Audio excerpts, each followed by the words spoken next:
number of Art Deco buildings. Art Deco buildings were mainly built back in the 1920s and 30s. Connected to the Art Deco design, streamlined verticality, limestone cladding, setbacks in the building rises. The narrow building to our left at the corner of Michigan and Wacker, an Art Deco building, 1928. Go to notice the number of modern and international type buildings, number of black box modern. These type of buildings really came to being after the Second World War and lasted late 1970s and early 80s. Let's get started. So near Michigan Avenue, to our right coming up, the elegant white glazed terracotta clad Wrigley building. The part in the river's 1921, northern half 1924, and Skybridge ended back in 1931.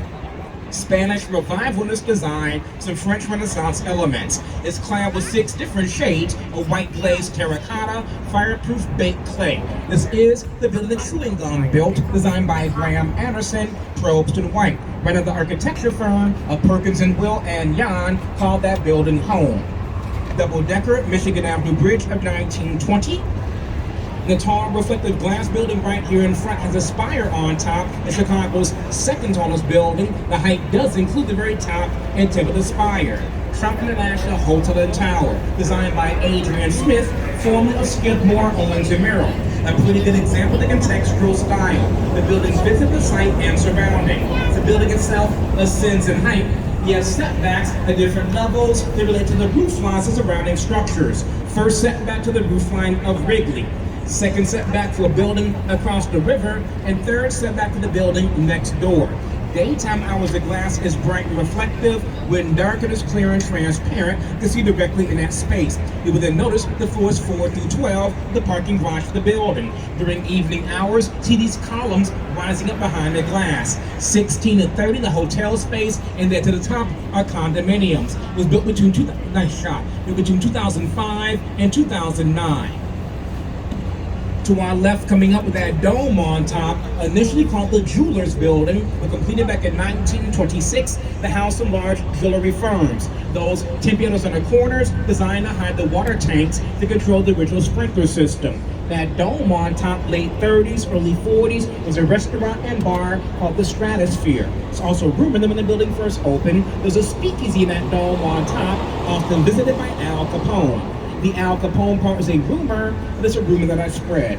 The building itself sold last year for $35.5 million. To our right coming up, steel and glass Miesian and modernist black box was in fact designed by one of the fathers of modern and international architecture, Ludwig Mies van der Rohe, whose very famous motto was less is more.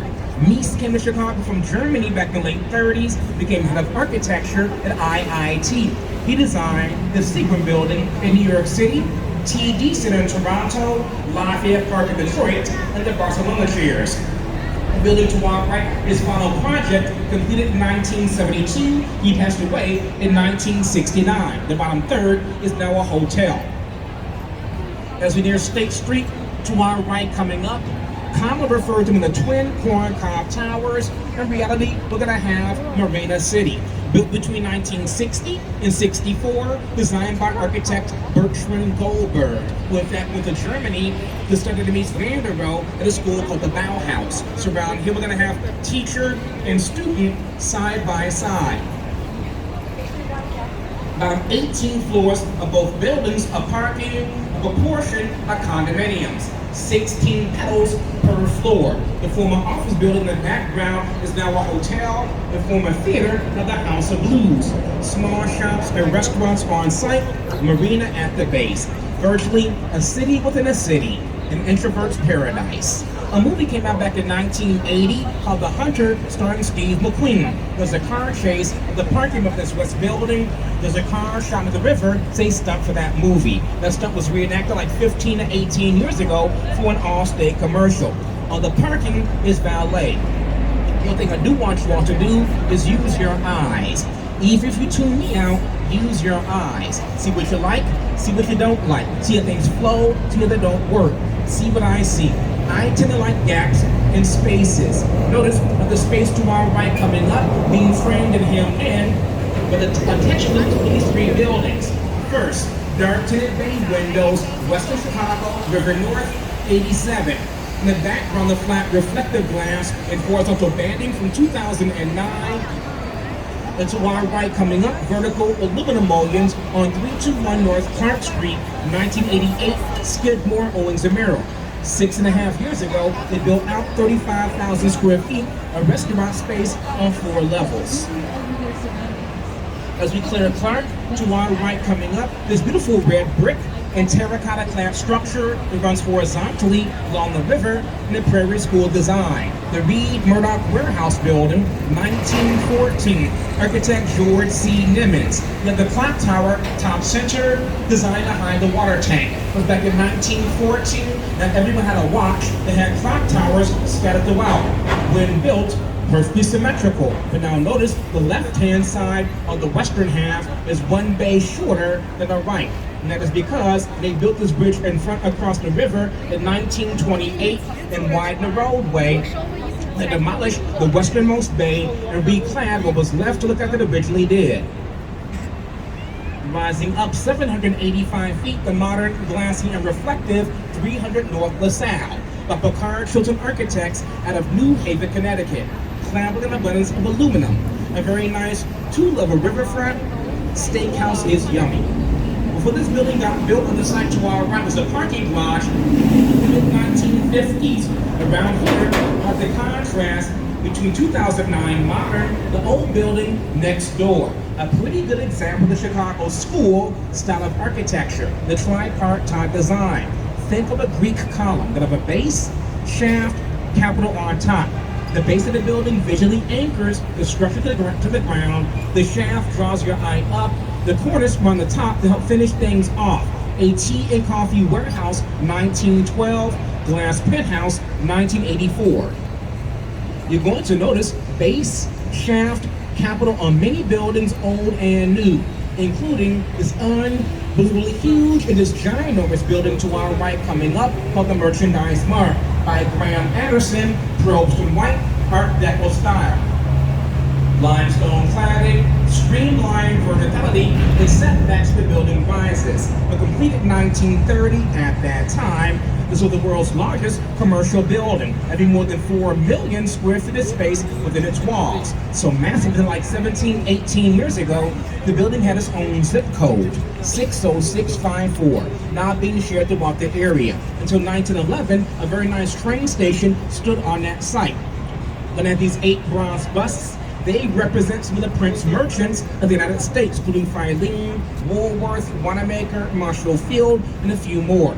The building was commissioned for and by the president of the Marshall Field organization. It was going to be their wholesale warehouse and distribution center. Their plans did not fully materialize because 1930, country was at the height of the Great Depression. They sold the building in 1945 for a fraction of its value to Joseph Kennedy, father President John Kennedy. They sold the building back in 98.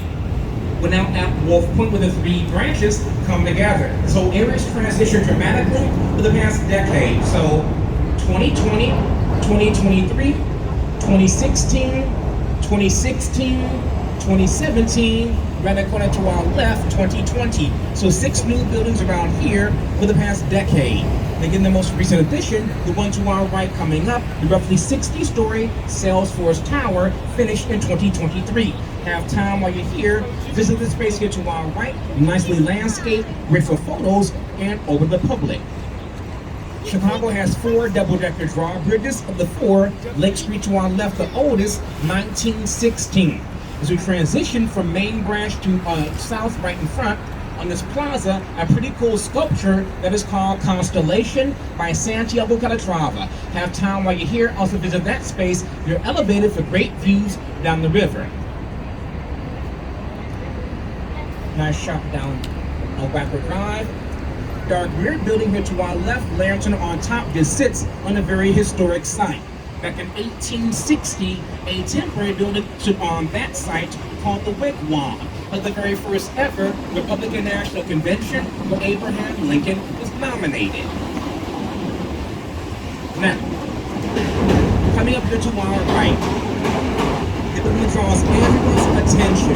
Total engineering detail in this area. 150 North Riverside by Getch Partners, architecture firm headquartered here. The building itself, a pretty good example of form follows function. The site helps to dictate the shape and design of the building. So here, a very slender piece of land to work with. You're wedged in between a river and train tracks. At a conventional office building been designed where the columns come straight down. On this side, those columns will slam along the river's edge. On the other side, into the train tracks. This is called a core supported building. The main central concrete core takes on a weight and load of the tower. Those diagonal beams transfer that load. Example, hold my arm up from my body, push down on my hand, it's gonna fall right to my thigh. If there's a bar, my palm to my waist, you can't push down. Same general concept with the diagonals. 8.5 landscape public plaza, some conference and meeting rooms, the restaurant for anyone. Have time while you're here, walk in that space. So during the weekday, go to the building's main lobby. We'll tell you more about that building on the return trip. But as we clear Randolph, here to our left, about 6.5 years ago, was a 5-story building in the mid-1950s. Thankfully, it's been torn down. This wake now rises a 55-story tall building, 110 North Wacker by Getch Partners. Same firm did the leap of the very cool base. Building to our left, also a very dynamic base on the riverside, those trident-like columns. So this one was finished in 2020, and last I have read, about 90% leased up. Right now, largest tenant is Bank of America. They took more than 500,000 square feet. Here to our left is Bank of America Tower.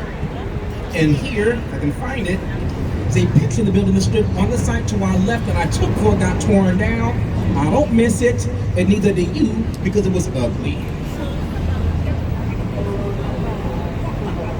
So as we clear Washington and into this Art Deco canyon, to our left coming up, the Civic Opera Building by Graham Anderson, probed in white, limestone cladding, and setbacks as the building rises. You'll notice it kind of reminds you of a giant chair or a throne. Seat portion of the theater and stage, the wings of the building are your armrest, the tower your backrest. Of course, they did not misspell building, that's Latin. Chiseled here in my lifetime. Blank wall to our left, bit more than 20 years ago. Some minor consideration about perhaps showing movies on the wall, watching the plaza across the way. Nothing materialized. Gonna have some carvings here and more carvings above of comedy and tragedy. What's tragic, this $20 million building opened up November 4th, 1929. A few days into the stock market crash, leading to the Great Depression, Civic Opera went bankrupt soon after. Now home to the Lyric Opera, very successful. Back to our right. So around here, you can see below the next set of buildings, not to the basement, to the train tracks. All the buildings to our right along the river's edge are built atop air rights. And that means the developers bought the air above the train tracks from the railroad companies to build and develop buildings above that space. Very common in big cities. Huge project right now being built in Manhattan called Hudson Yards, all on air rights. We're gonna have Gateway Centers 1 and 2, 65, 67, Black Box Modern, Skidmore. Background to our right, green glass, black cladding, sloped roof, modern, 83, Skidmore. And taller stone clad building is postmodern, 92, Skidmore. So all 4 buildings by the same firm, 65 to 92. An evolution of architecture by one firm over 30 years. And again, tracks below go to and from Union Station, a short, classically inspired building about a quarter of a block to our right, next gap, 1925. I know that most of you all aren't from Chicago, but some of you all, especially the adults of a certain age, have seen some of these buildings on TV, but you may not realize it. If any of you all have ever seen The Untouchables, 1987, Sean Connery, Kevin Costner, there's a scene at the end of the baby stroller going down the stair steps in a shootout that was filmed in the Great Hall of Union Station. Very nice space. Ever have time, check it out and or watch the movie. Adams Street, aka Route 66. And at one time, a beautiful grand concourse of the train station stood directly here to our right. In the name of modernization, it was foolishly torn down back in 1969 and replaced with the mediocre Gateway Center 3, 1972. short 3-story building to our right now houses a health club and corner bakery. Initially, Chicago Mercantile Exchange, and back then, pre-computer, an exchange had a big old trading floor. There was big trading floors that did not like a lot of interior support columns that would get in the way. Instead of using interior supports, the exit around the outside to the majority of the supporting, X-bracing. Now we'll discuss the building here to our left, small red dot on the return, so with a very good view from this angle. And as we clear Jackson, to our right, the fourth and final of the Gateway buildings from 1983 by Jim DeStefano, who at that time worked with Skidmore. Again, pretty good example of architectural contextualism. The building fits into the site and surrounding. A graceful curve, the facade, a slight bend of the river in front of us. Green glass of the building, green water of the river. I know, at least a third of you all at one point for the past like 17, 18 years have possibly seen The Dark Knight, the Batman movie made in Chicago. Opening scene. Joker and his gang are gonna rob Gotham Bank. They bust out a window in an office building to our right. Use a zip line to go to the rooftop of Gotham Bank where they bust them with the school bus. That's next, but in reality, the former main post office for the city of Chicago. Built in phases and finally completed in 1932. Art Deco, Graham Anderson, Probst and White.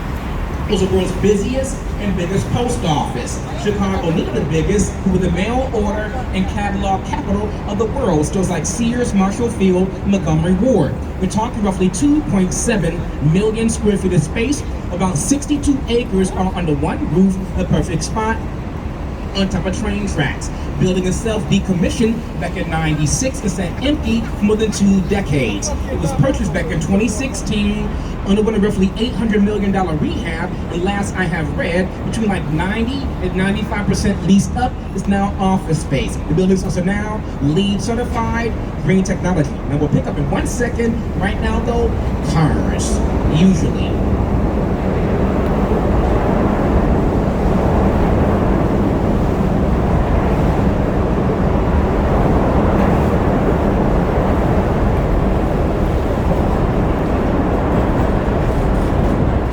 Top of a 3-acre green roof only for the tenants with a basketball court, walking path, half-mile jogging path. I'm not yet sure about the small building to our right. Again, we'll wait and see, but it's owned by the same firm. And as we clear Harrison, to our right coming up, the newer main post office from 1996, not worth your nor my time, so don't worry about it. But as we clear Harrison here to our left, all this vacant and broke down land, at least it used to be, until 1971 was all railroad land. It was a very nice train station to our left on that corner, Grand Central Station, 1890 to 1971. About 12 years ago, 2 different developers did team up and bought most of the land to our left from the bridge above us to the one in front of us. They had like 14 acres, a lot for any city. 10 years ago, they submitted a master plan to the city which called for the redevelopment of that land. On all those acres, they can now build roughly 3,600 residential units. The project initially was called Riverline by Perkins and Will. So far, 2 buildings have been finished. To our left, coming up, the Cooper, it is rental. In front to our left, the Reed, 41 floors, half condo, half rental. Have time while you're here, visit the space here to our left for a peaceful, passive, and pleasant. And the stones here to our left are reclaimed foundation stones from the train station, dug up from that site and reused for the Riverwalk. And I will be honest, I'm not that big of a fan of the Reed architecturally because of the parking base. Now, initial plans call for 2-story duplexes, like we see there to our left in the background on the Cooper. But for this one, we have 4 floors of parking on green space in the river. Not a fan of that. Their lobby is nice though. Underground parking next to water is very, very expensive. Until 1972, a bridge did span the river. This location at Polk Street, still see the abutments on either side. And here to our left, gonna have River City. It may remind you of a complex we saw like 10 minutes ago, Marina City. If it does, it should. Designed by the same architect, Bertrand Goldberg. The building here to our left is 20 years later, 1986. Once again, though, a small marina at the base for boaters when to dock in that space. They can leave their boats in the water year-round. When it gets very, very cold out, they turn on bubbles in that marina, so the water is moving and agitated so it does not freeze up. It was built as rental compared to condominiums 6.5 years ago. Everyone got bought out for $90.5 million. It's now once again rental. As we see the substation, about 3 blocks to our right behind Burlington, a red and white transmission tower back there. That's a part of the Chicago Fire Academy. I use it as our landmark. It's very, very semi-industrial to our right, but if you ever have time while you're here, still visit the area anyway. It's an awesome old school Chicago deli on Jefferson called Manny's. They really thick corned beef sandwiches, great potato pancakes, and good beef stew. Been around since like 1942. They had been doing some foundation work for roughly 21-story tall building here to our left. We see all this gravel. So for this building, instead of using caissons for the foundation, they use those steel piles. They go to like 65 to 75 feet to the hard pan clay. Building ain't that special, but it's better than vacant land, and they're gonna have a river walk. So I'll take it, but I have standards. And in front of it to our right, smokestacks, old Union Station power plant, 1931. Art Deco, Graham Anderson, Probst and White. Initially, coal power. Many years, natural gas. Decommissioned 2011, 8-9 years ago, placed on the endangered buildings list. Big fear that it could be torn down. And I hope that it's not. It's really cool, but it needs a lot of work and something turned into. So if we were to keep going in this direction for a while longer, just a while, 10 days to 2 weeks, promise you I couldn't talk that long, eventually make it down to the Gulf of Mexico. Now we'll tell you how, because people do it all the time. It's one of the reasons why Chicago is here today. Location, location, location, and accessibility. Out of Lake Michigan, down the main branch of the Chicago River. Then the south branch will be on right now, and 4 miles further down, the river flows into the Chicago Sanitary and Ship Canal, dug 1892 to 1900. That flows into the Des Plaines River, which flows into the Illinois River, which flows to Mississippi River, and down to the Gulf we go.